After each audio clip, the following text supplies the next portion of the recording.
Profesora de Español. In diesem Video lernen wir oder wiederholen wir el Imperfecto.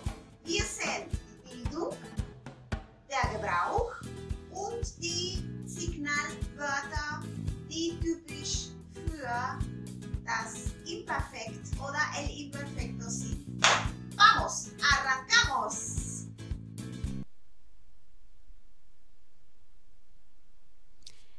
Regelmäßige Verben. Die erste Gruppe AR, als Beispiel bailar. Yo bailaba, tú bailabas, él, ella, usted bailaba, nosotros bailábamos, vosotros bailabais, ellos, ellas, ustedes bailaban. Wenn wir jetzt genau sehen, kommt die Endung AR bei der Grundform weg. Und dann die Endungen, nehmen wir die Endungen fürs Imperfekto. Also aber, abas, aber, abamos, abais und abern. Für die Gruppen ER und IR haben wir die gleichen Endungen. Sehen wir als Beispiel für ER tener. Yo tenía, tú tenías, él, ella, usted tenía, nosotros teníamos, vosotros teníais, ellos, ellas, ustedes tenían. Und vivir für die Gruppe IR, vivir. Yo vivía, tú vivías, él, ella, usted vivía, nosotros vivíamos, vosotros vivíais, ellos, ellas, ustedes vivían. Also, das heißt, hier bei den regelmäßigen Verben für AR hast du bestimmte Endungen und für die ER und IR-Verben die gleichen Endungen. Jetzt, die unregelmäßigen Verben im Imperfekto sind nur drei. Nur drei, das ist super, ne? Die sind ir, ser und ber. Die drei Verben natürlich sollst du auswendig lernen, das ist klar. Lesen wir zusammen. Yo iba, tú ibas, él, ella, usted iba, nosotros íbamos, vosotros ibais, ellos, ellas, ustedes iban. Das war ir, jetzt ser. Yo era, tú eras, él, ella, usted era, nosotros éramos, vosotros erais, ellos, ellas, ustedes eran. Und jetzt ber. Yo veía, tú veías, él, ella, usted veía, nosotros veíamos, vosotros veíais, ellos, ellas, ustedes veían. Bei ir, nosotros íbamos, okay? Das ist ein Akzent bei I. Nosotros íbamos. Bei I ein Akzent. Bei dieser Schrift kann man nicht so hundertprozentig klar sehen, glaube ich, okay? Íbamos mit Akzent bei I. Und ser, nosotros éramos.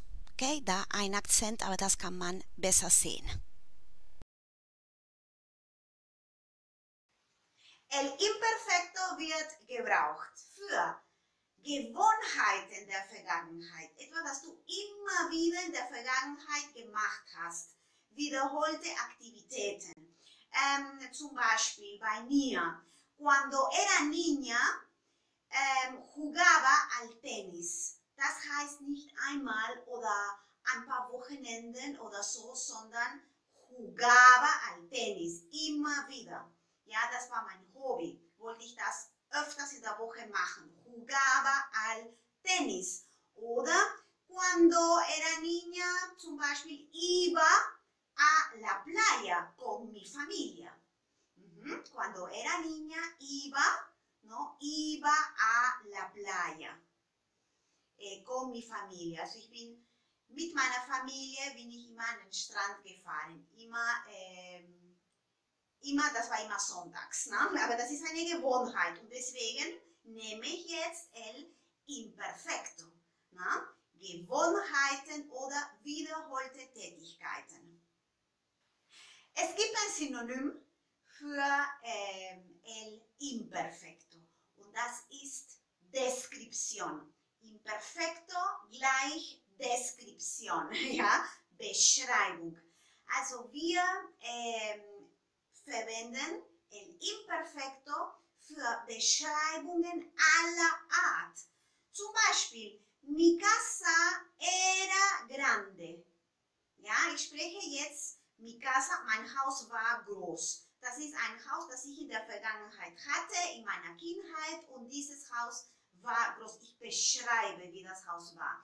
Mi casa era grande. O mi abuelo era generoso. Mein Opa war großzügig. In diesem Fall, ich beschreibe keine Sache, sondern ich beschreibe jetzt den Charakter einer Person, nämlich auch el perfecto, eine Person der Vergangenheit, der ist leider schon gestorben. Also, mi abuelo era generoso. Alles, auch das Wetter, Beschreibungen aller Art, also Beschreibungen der Vergangenheit natürlich, aber Beschreibungen aller Art mit Imperfecto. Wir nehmen auch das Imperfecto, wenn wir Zeitangaben der Vergangenheit ausdrücken möchten. Zum Beispiel, era muy temprano. Es war sehr früh. Oder era muy tarde. Es war sehr spät. Das gilt natürlich auch für Erzählungen, nicht nur für einen Satz alleine.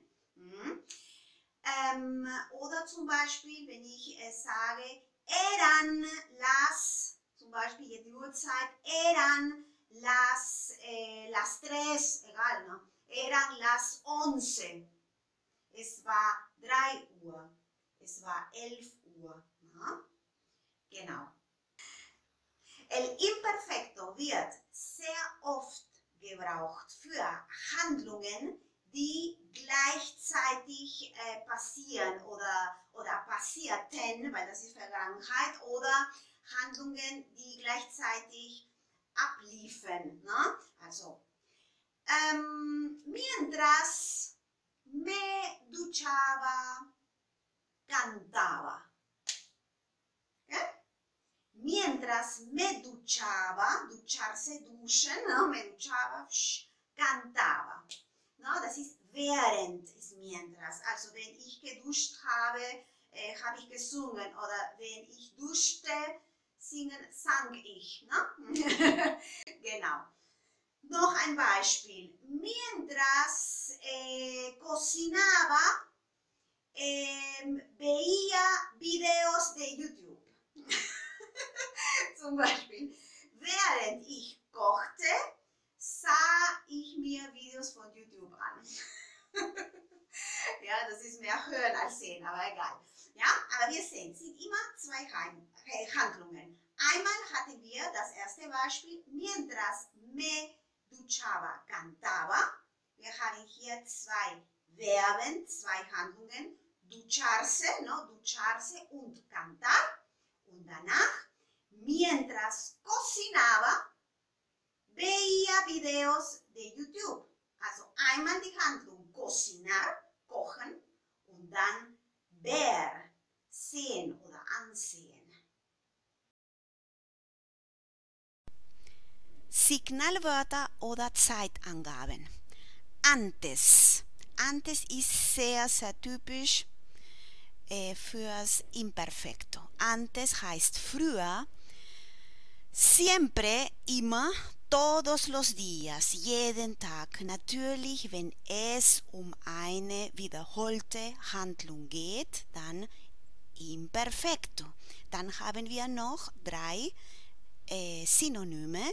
En aquel tiempo, en aquel entonces oder en aquella época. Die 3 heißen damals. Okay? Das ist auch sehr typisch, auch diese 3 Adverbien sind mit Imperfecto. Ich gebe jetzt ein. Okay, jetzt gebe ich dir ein Beispiel.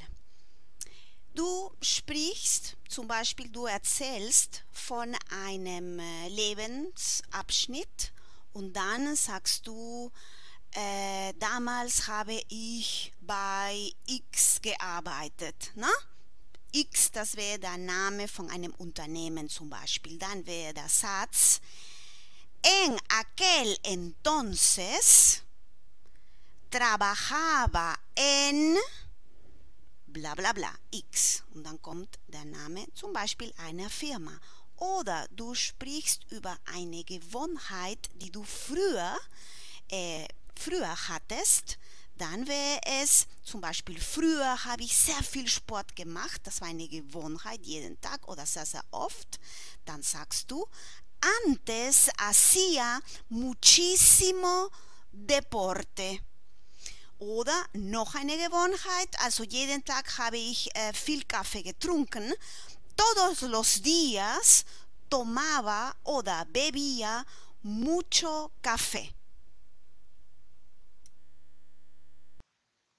Ich bin sehr, sehr froh, dass ich dieses Video machen konnte. Ich wollte schon lange, wollte schon lange sehr viele Videos über die Vergangenheitsformen machen.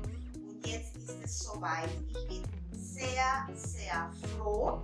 Und ich habe eine schnelle Info und die ist, ich habe einen Blog oder ich schreibe einen Blog auf Spanisch mit Vokabelhilfe.